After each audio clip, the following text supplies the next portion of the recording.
गणेशकवचम् येषोति चपलो दैत्यान् बाल्येऽपि नाशयत्यहो अग्रे किं कर्म कर्तेति न जाने मुनिसत्तमा।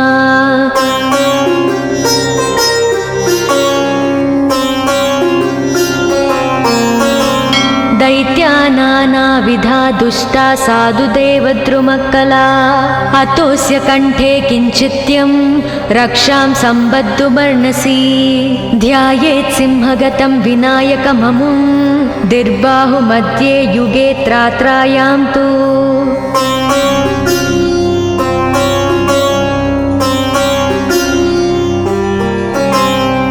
मयूरवाहनममुं षड्बाहुकं सिद्धम् ईद्वापरे तु गजाननं युगभुजं रक्ताङ्गरागं विभुं तुर्ये तु द्विभुजं सिताङ्गरुचिरं सर्वार्धरं सर्वदा।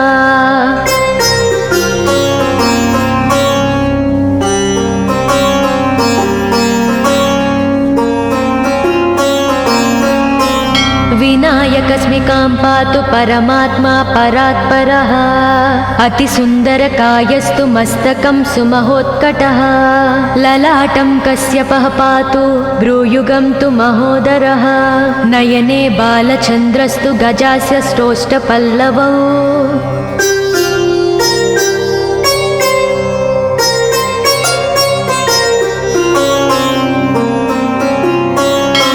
जिह्वां पातु गजक्रीडश्चुबुकं गिरिजासुतः वाचं विनायकः पातु दन्तान् रक्षतु दुर्मुखः श्रवणौ पासपाणिस्तु नासिकां चिन्तितार्ददः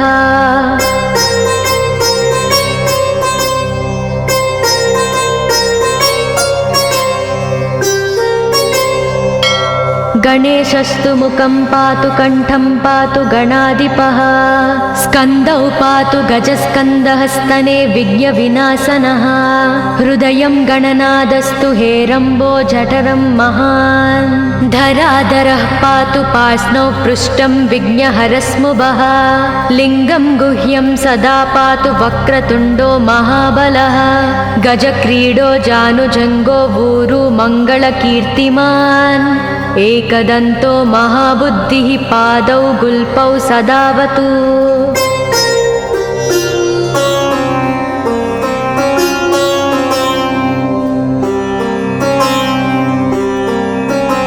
क्षिप्रप्रसादनो बाहुपाणि आसप्रपूरकः अङ्गुलीच्च नखान् पातु पद्महस्तोरिनासनः सर्वाङ्गानि मयूरेशो विश्वव्यापी सदावतु अनुक्तमपि यत्स्थानं धूमकेतु सदावतु आमोदस्तग्रतः पातु प्रमोदः पृष्ठक्तोऽवतु प्राच्यां रक्षतु बुद्धि स आज्ञेयां सिद्धिदायकम्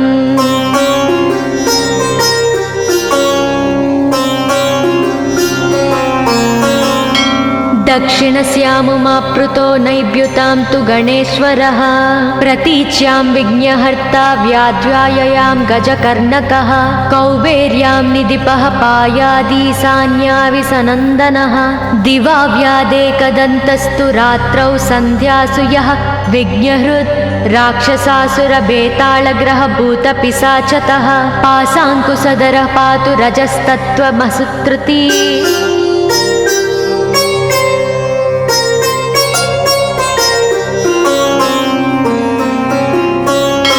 ज्ञानं धर्मं च लक्ष्मी च लज्जां कीर्तिं तदाकुलम् इव पूर्धनं च धान्यं च गृहं दारासुतान्नकीन् सर्वायुधधरः प्रातौन्मयूरेशो वतात् सदा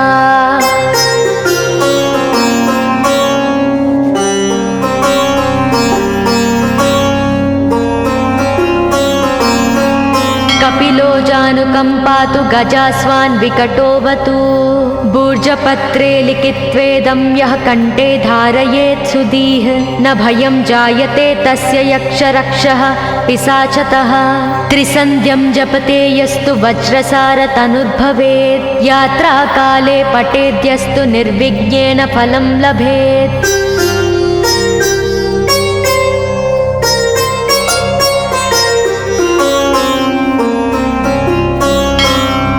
युद्धकाले पठेद्यस्तु विजयं चाप्नुयाद्ध्रुवं मरणोच्चाटनार्कर्षस्तम्भमोहनकर्मिणी सप्तवारं जपेदेत्तनानामेकविंशतिः ततत्फलमवाप्नोति साधको नात्र संशयः।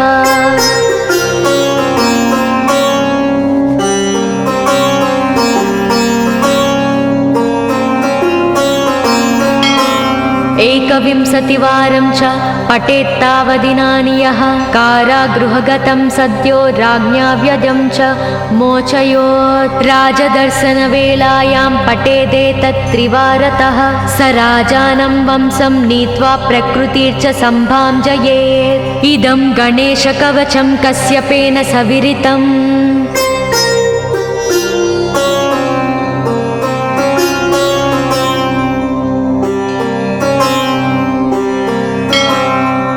मुद्गलाय च तेनादमाण्डव्याय महर्षये मह्यं सप्राह कृपया कवचं सर्वसिद्धिदं न देयं भक्तिहीनाय देहं श्रद्धावते शुभम्। अनेनास्य कृता रक्षा न बाध्या स भवेद्व्याचेत् राक्षसासुरबेतालदैत्यदानवसम्भवाः।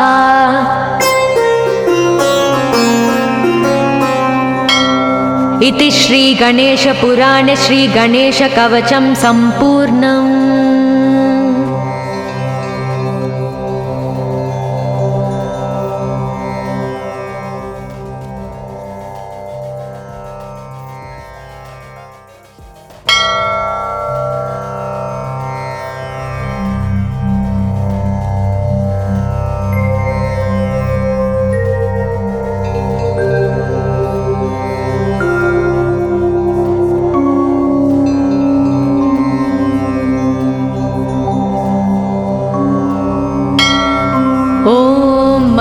गणेशकवचं येषोऽति चपलो दैत्यान् बाल्येऽपि नाशयत्यहो। अग्रे किं कर्म कर्तेति न जाने मुनिसत्तमा।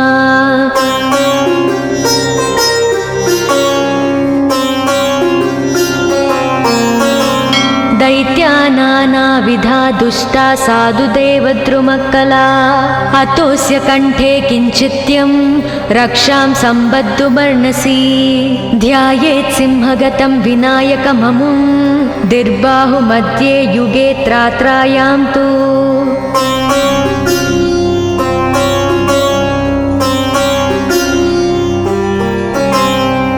मयूरवाहनममुं षड्बाहुकं सिद्धम्। ईद्वापरे तु गजाननं युगभुजं रक्ताङ्गरागं विभुं तुर्ये तु द्विभुजं सिताङ्गरुचिरं सर्वार्धरं सर्वदा।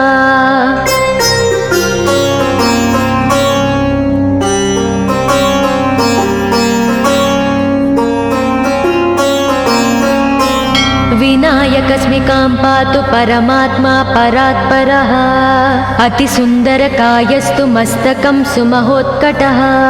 ललाटं कश्यपः पातु भ्रूयुगं तु महोदरः।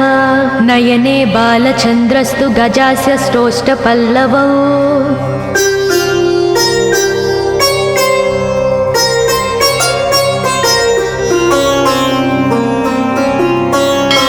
जिह्वां पातु गजक्रीडश्चुबुकं गिरिजासुतः।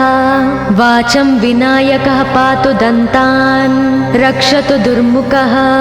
श्रवणौ पासपाणिस्तु नासिकां चिन्तितार्ददः।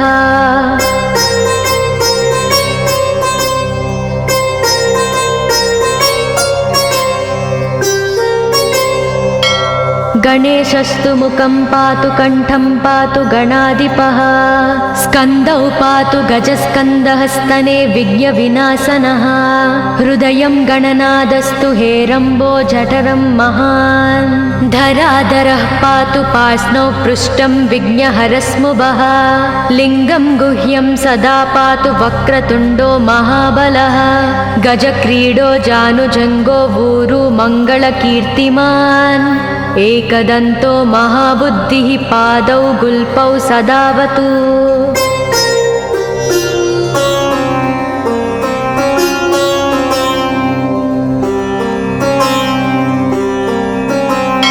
क्षिप्रप्रसादनो बाहुपाणि आसप्रपूरकः अङ्गुलीच्च नखान् पातु पद्महस्तोरिनासनः सर्वाङ्गानि मयूरेशो विश्वव्यापी सदावतु अनुक्तमपि यत्स्थानं धूमकेतु सदावतु आमोदस्तग्रतः पातु प्रमोदः पृष्ठक्तोऽवतु प्राच्यां रक्षतु बुद्धि स आज्ञेयां सिद्धिदायकम्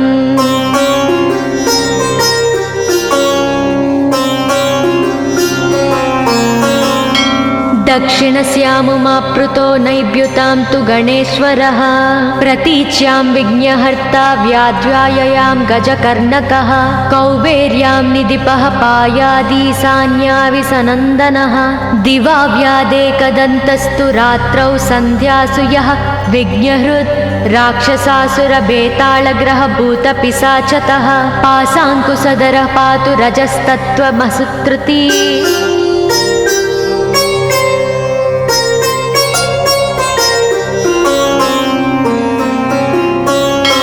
ज्ञानं धर्मं च लक्ष्मी च लज्जां कीर्तिं तदाकुलम् इव पूर्धनं च धान्यं च गृहं दारासु तान्नकीन् सर्वायुधधरः प्रातौन्मयूरेशो वतात् सदा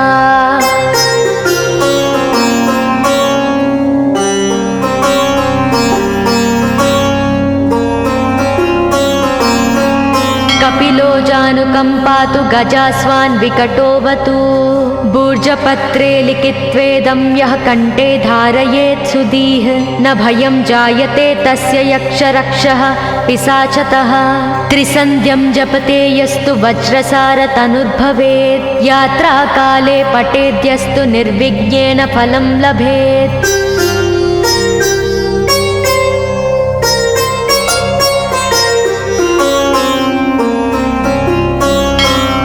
युद्धकाले पठेद्यस्तु विजयं चाप्नुयाद्ध्रुवं मरणोच्चाटनार्कर्षस्तम्भमोहनकर्मिणी सप्तवारं जपेदेत्तनानामेकविंशतिः ततत्फलमवाप्नोति साधको नात्र संशयः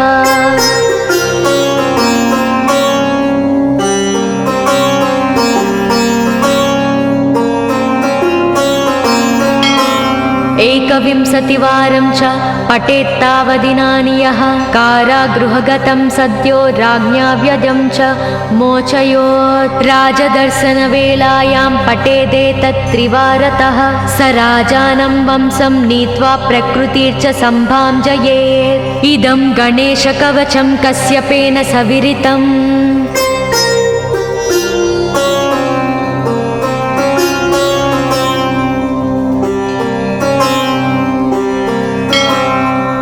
मुद्गलाय च तेनादमाण्डव्याय महर्षये मह्यं सप्राह कृपया कवचं सर्वसिद्धिदं न देयं भक्तिहीनाय देहं श्रद्धावते शुभम् अनेनास्य कृता रक्षा न बाध्या स भवेद्व्याचेत् राक्षसासुरबेताళदैत्यदानवसम्भवाः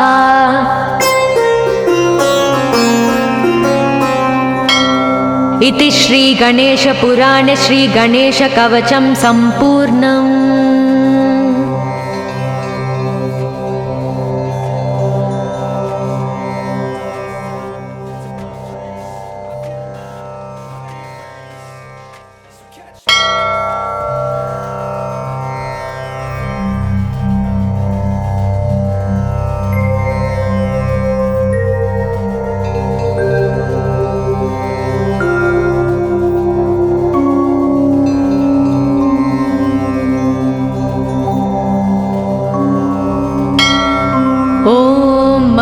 गणेशकवचं येषोऽति चपलो दैत्यान् बाल्येऽपि नाशयत्यहो अग्रे किं कर्म कर्तेति न जाने मुनिसत्तमा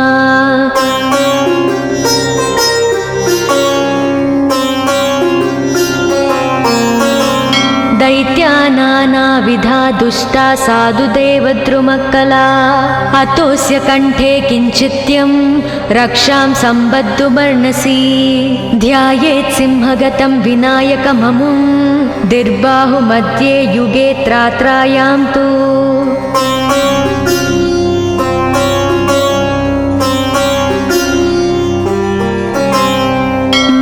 घोरवाहनममुं षड्बाहुकं सिद्धम् ईद्वापरे तु गजाननं युगभुजं रक्ताङ्गरागं विभुं तुर्ये तु द्विभुजं सिताङ्गरुचिरं सर्वार्धरं सर्वदा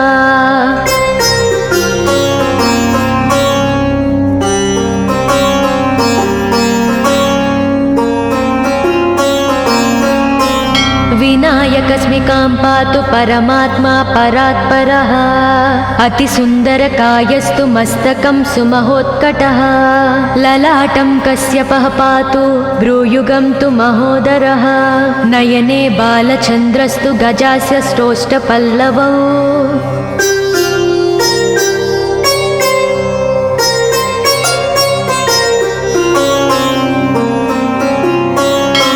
जिह्वां पातु गजक्रीडश्चुबुकं गिरिजासुतः वाचं विनायकः पातु दन्तान् रक्षतु दुर्मुखः श्रवणौ पासपाणिस्तु नासिकां चिन्तितार्ददः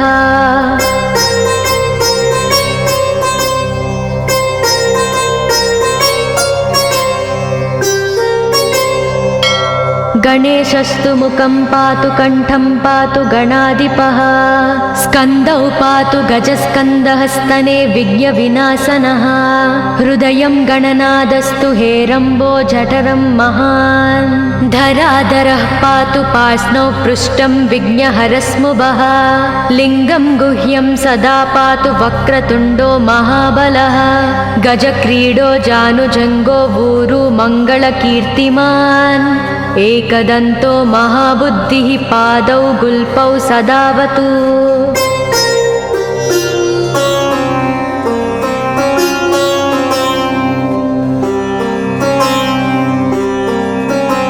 क्षिप्रप्रसादनो बाहुपाणि आसप्रपूरकः अङ्गुलीच्च नखान् पातु पद्महस्तोरिनासनः सर्वाङ्गानि मयूरेशो विश्वव्यापी सदावतु अनुक्तमपि यत्स्थानं धूमकेतु सदावतु आमोदस्तग्रतः पातु प्रमोदः पृष्ठक्तोऽवतु प्राच्यां रक्षतु बुद्धि स आज्ञेयां सिद्धिदायकम्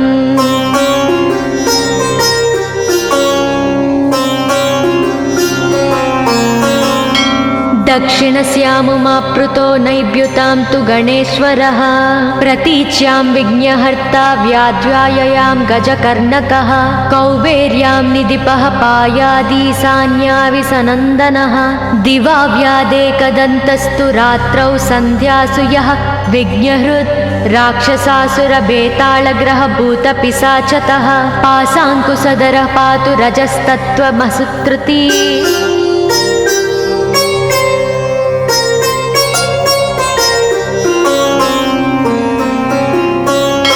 ज्ञानं धर्मं च लक्ष्मी च लज्जां कीर्तिं तदाकुलम् इव पूर्धनं च धान्यं च गृहं दारासुतान्नकीन् सर्वायुधधरः प्रातौन्मयूरेशो वतात् सदा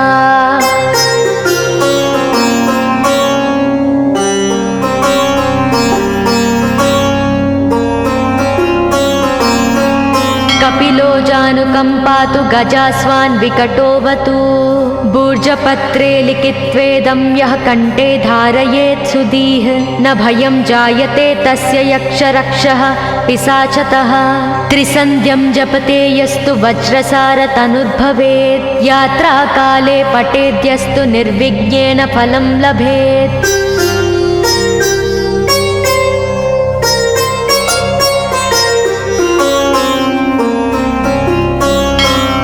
युद्धकाले पठेद्यस्तु विजयं चाप्नुयाद्ध्रुवं मरणोच्चाटनार्कर्षस्तम्भमोहनकर्मिणी सप्तवारं जपेदेत्तनानामेकविंशतिः ततत्फलमवाप्नोति साधको नात्र संशयः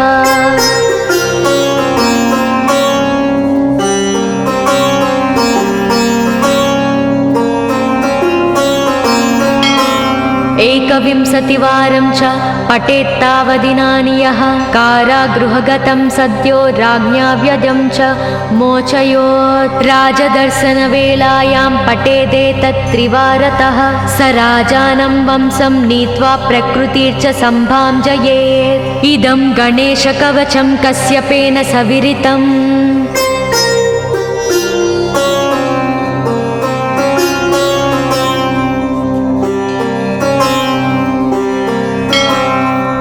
मुद्गलाय च तेनादमाण्डव्याय महर्षये मह्यं सप्राह कृपया कवचं सर्वसिद्धिदं न देयं भक्तिहीनाय देहं श्रद्धावते शुभम् अनेनास्य कृता रक्षा न बाध्या स भवेद्व्याचेत् राक्षसासुरबेतालदैत्यदानवसम्भवाः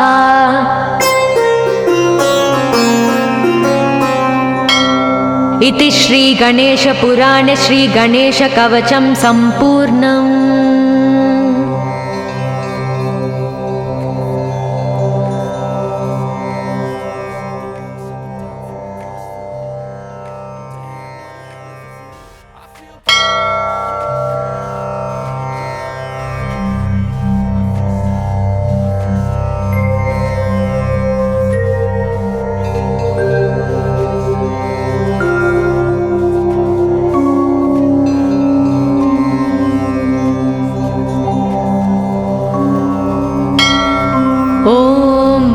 गणेशकवचं येषोऽति चपलो दैत्यान् बाल्येऽपि नाशयत्यहो अग्रे किं कर्म कर्तेति न जाने मुनिसत्तमा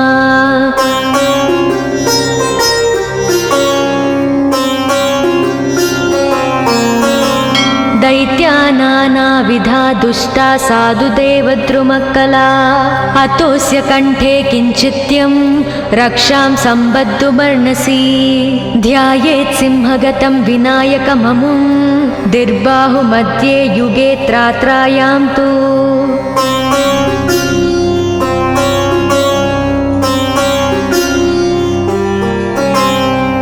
मयूरवाहनममुं षड्बाहुकं सिद्धम् ईद्वापरे तु गजाननं युगभुजं रक्ताङ्गरागं विभुं तुर्ये तु द्विभुजं सिताङ्गरुचिरं सर्वार्धरं सर्वदा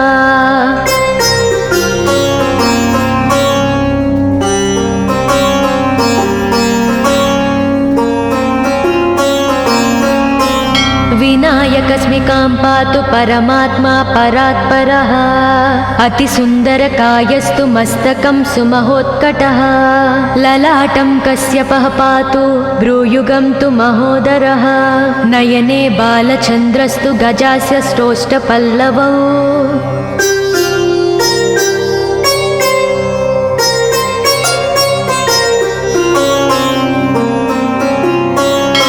जिह्वां पातु गजक्रीडश्चुबुकं गिरिजासुतः वाचं विनायकः पातु दन्तान् रक्षतु दुर्मुखः श्रवणौ पासपाणिस्तु नासिकां चिन्तितार्ददः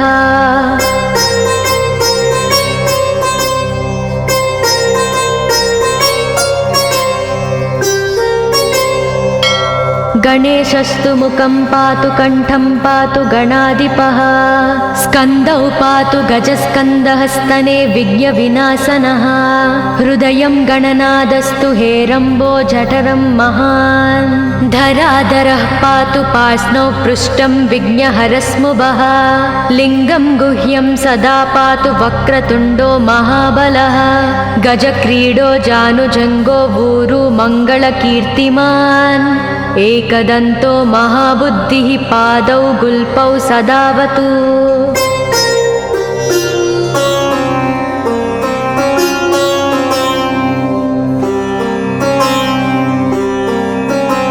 क्षिप्रप्रसादनो बाहुपाणि आसप्रपूरकः अङ्गुलीच्च नखान् पातु पद्महस्तोरिनासनः सर्वाङ्गानि मयूरेशो विश्वव्यापी सदावतु अनुक्तमपि यत्स्थानं धूमकेतु सदावतु आमोदस्तग्रतः पातु प्रमोदः पृष्ठक्तोऽवतु प्राच्यां रक्षतु बुद्धि स आज्ञेयां सिद्धिदायकम्।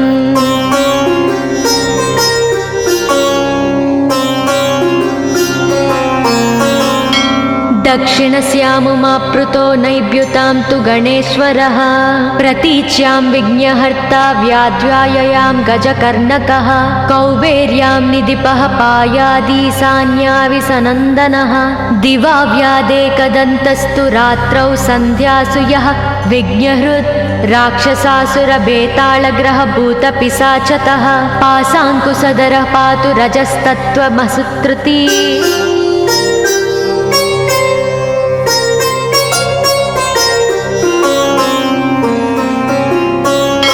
ज्ञानं धर्मं च लक्ष्मी च लज्जां कीर्तिं तदाकुलम् इव पूर्धनं च धान्यं च गृहं दारासु तान्नकीन् सर्वायुधधरः प्रातौन्मयूरेशो वतात् सदा।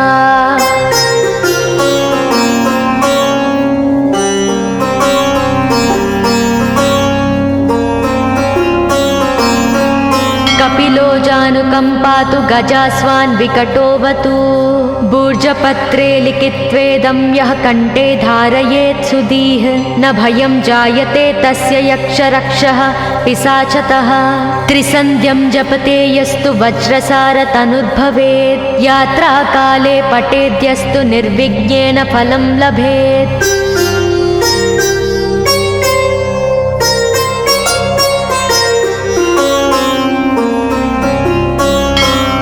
युद्धकाले पठेद्यस्तु विजयं चाप्नुयाद्ध्रुवम् मरणोच्चाटनार्कर्षस्तम्भमोहनकर्मिणी सप्तवारं जपेदेत्तनानामेकविंशतिः ततत्फलमवाप्नोति साधको नात्र संशयः।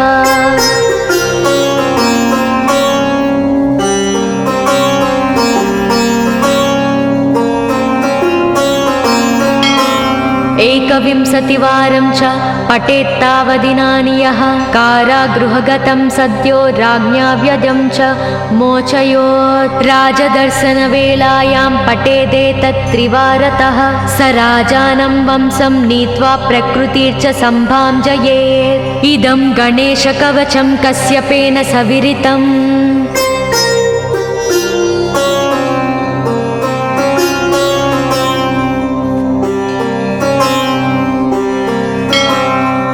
मुद्गलाय च तेनादमाण्डव्याय महर्षये मह्यं सप्राह कृपया कवचं सर्वसिद्धिदं न देयं भक्तिहीनाय देहं श्रद्धावते शुभम् अनेनास्य कृता रक्षा न बाध्या स भवेत् व्याचेत् राक्षसासुरबेताళदैत्यदानवसम्भवाः।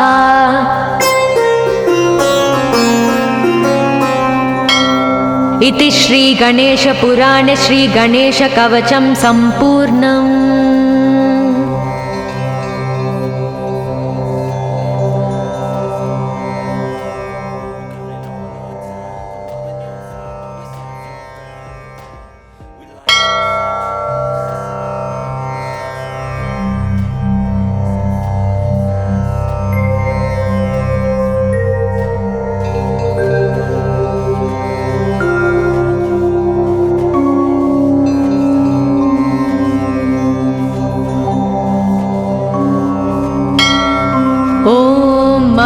गणेशकवचं येषोऽति चपलो दैत्यान् बाल्येऽपि नाशयत्यहो अग्रे किं कर्म कर्तेति न जाने मुनिसत्तमा।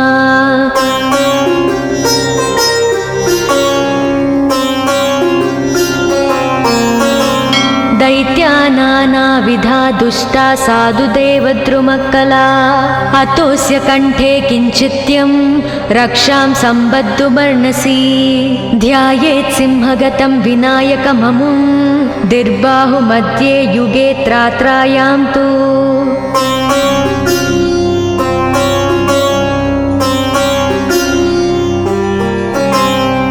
मयूरवाहनममुं षड्बाहुकं सिद्धम् ईद्वापरे तु गजाननं युगभुजं रक्ताङ्गरागं विभुं तुर्येतु द्विभुजं सिताङ्गरुचिरं सर्वार्धरं सर्वदा।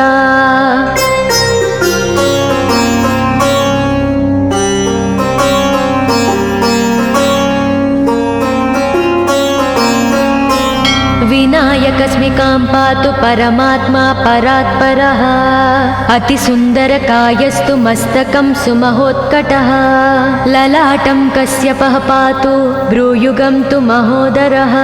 नयने बालचन्द्रस्तु गजास्य स्रोष्ठपल्लवौ।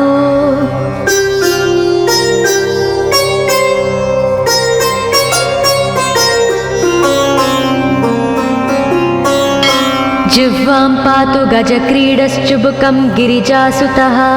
वाचं विनायकः पातु दन्तान् रक्षतु दुर्मुखः। श्रवणौ पासपाणिस्तु नासिकां चिन्तितार्ददः।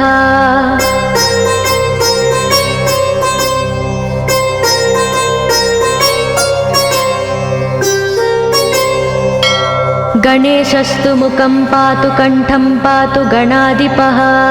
स्कन्दौ पातु गजस्कन्दः स्तने विघ्नविनाशनः।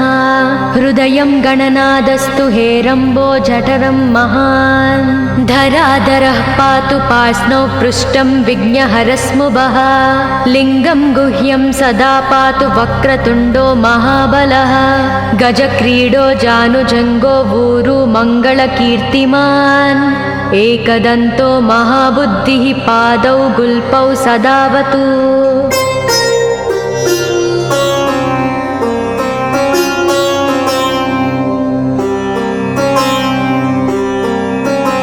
क्षिप्रप्रसादनो बाहुपाणि आसप्रपूरकः।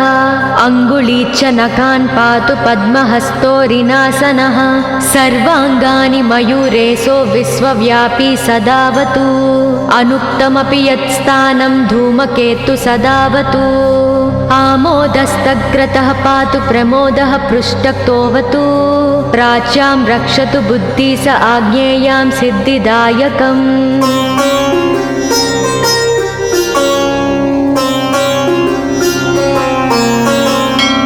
दक्षिणस्यामुमाप्लुतो नैव्युतां तु गणेश्वरः। प्रतीच्यां विघ्नहर्ता व्याध्याययां गजकर्णकः। कौबेर्यां निधिपः पायादीशान्याविसनन्दनः। दिवा व्यादेकदन्तस्तु रात्रौ सन्ध्यासु यः विघ्नहृत्। राक्षसासुरबेताళग्रहभूतपिशाचतः। पाशाङ्कुशधरः पातु रजस्तत्त्वमसुत्रुति।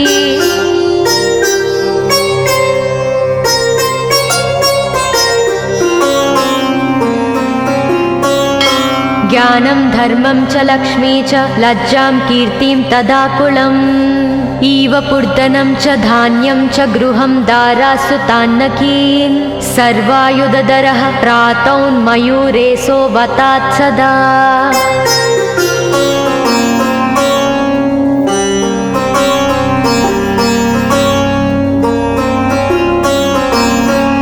कपिलो जानुकं पातु गजास्वान् विकटोऽवतु।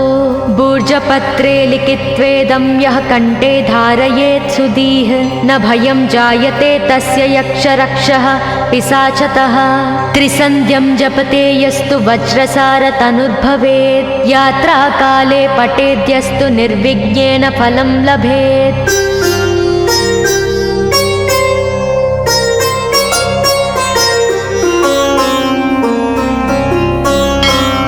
युद्धकाले पठेद्यस्तु विजयं चाप्नुयाद्ध्रुवम्। मरणोच्चाटनार्कर्षस्तम्भमोहनकर्मिणी। सप्तवारं जपेदेत्तनानामेकविंशतिः। तत्फलमवाप्नोति साधको नात्र संशयः।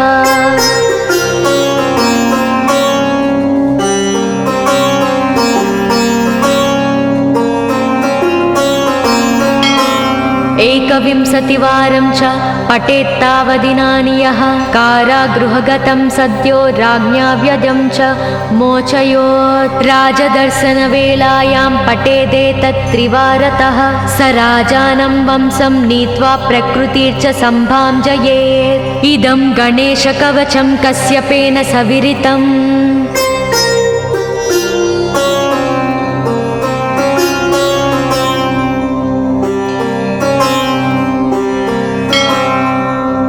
मङ्गलाय च तेनादमाण्डव्याय महर्षये मह्यं सप्राह कृपया कवचं सर्वसिद्धिदं न देयं भक्तिहीनाय देहं श्रद्धावते शुभम् अनेनास्य कृता रक्षा न बाध्या स भवेद्व्याचेत् राक्षसासुरबेताल दैत्यदानव सम्भवाः।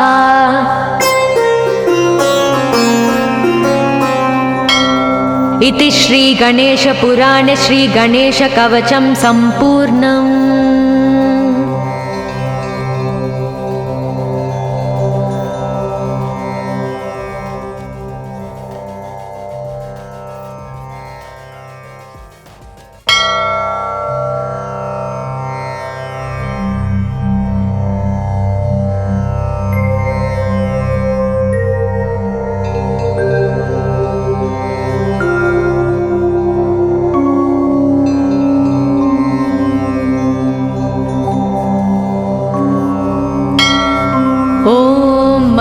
गणेशकवचं येषोऽति चपलो दैत्यान् बाल्येऽपि नाशयत्यहो अग्रे किं कर्म कर्तेति न जाने मुनिसत्तमा।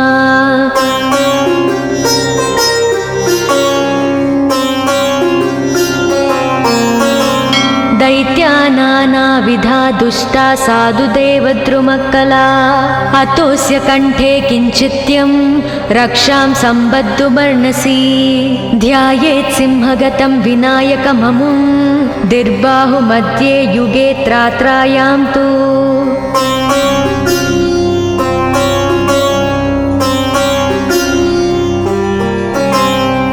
मयूरवाहनममुं षड्बाहुकं सिद्धम् ईद्वापरे तु गजाननं युगभुजं रक्ताङ्गरागं विभुं तुर्ये तु द्विभुजं सिताङ्गरुचिरं सर्वार्धरं सर्वदा।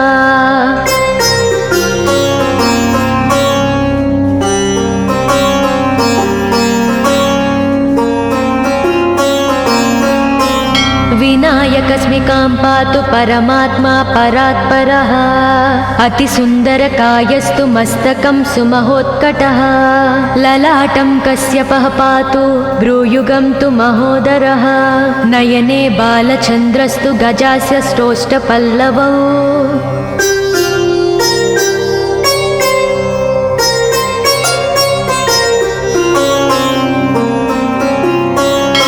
जिह्वां पातु गजक्रीडश्चुबुकं गिरिजासुतः वाचं विनायकः पातु दन्तान् रक्षतु दुर्मुखः श्रवणौ पासपाणिस्तु नासिकां चिन्तितार्ददः।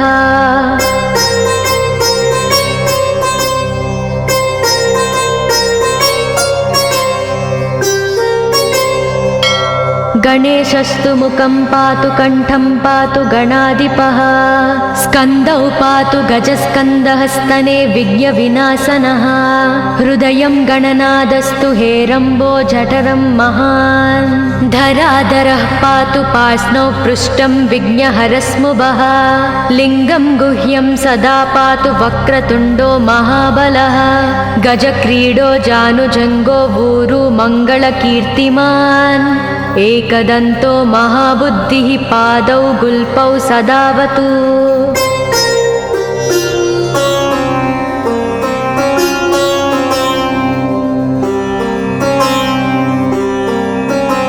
क्षिप्रप्रसादनो बाहुपाणि आसप्रपूरकः अङ्गुलीच्च नखान् पातु पद्महस्तोरिनासनः सर्वाङ्गानि मयूरेशो विश्वव्यापी सदावतु अनुक्तमपि यत्स्थानं धूमकेतु सदावतु आमोदस्तग्रतः पातु प्रमोदः पृष्ठक्तोऽवतु प्राच्यां रक्षतु बुद्धि स आज्ञेयां सिद्धिदायकम्।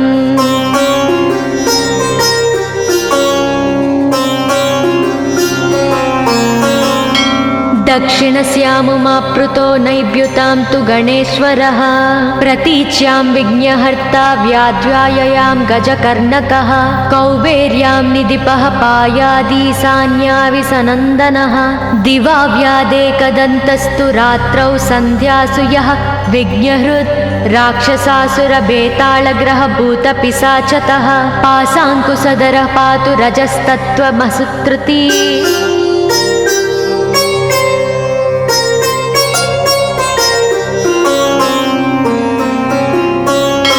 ज्ञानं धर्मं च लक्ष्मी च लज्जां कीर्तिं तदाकुलम् इव पूर्धनं च धान्यं च गृहं दारासु तान्नकीन् सर्वायुधधरः प्रातौन्मयूरेशो वतात् सदा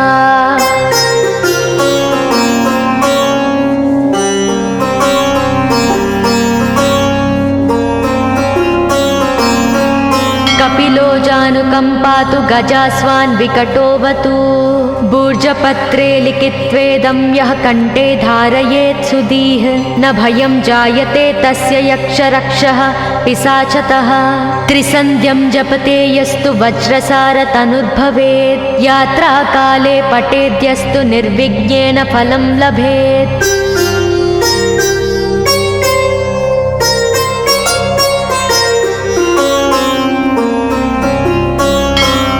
युद्धकाले पठेद्यस्तु विजयं चाप्नुयाद्ध्रुवं मरणोच्चाटनार्कर्षस्तम्भमोहनकर्मिणी सप्तवारं जपेदेत्तनानामेकविंशतिः ततत्फलमवाप्नोति साधको नात्र संशयः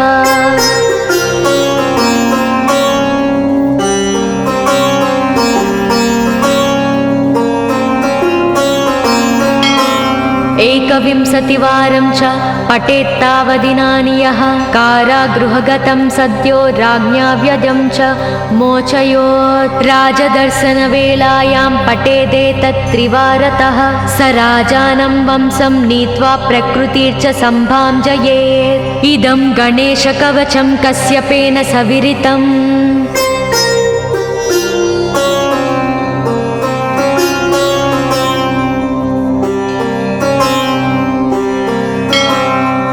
मुद्गलाय च तेनादमाण्डव्याय महर्षये मह्यं सप्राह कृपया कवचं सर्वसिद्धिदं न देयं भक्तिहीनाय देहं श्रद्धावते शुभम् अनेनास्य कृता रक्षा न बाध्या स भवेद्व्याचेत् राक्षसासुरबेताళदैत्यदानवसम्भवाः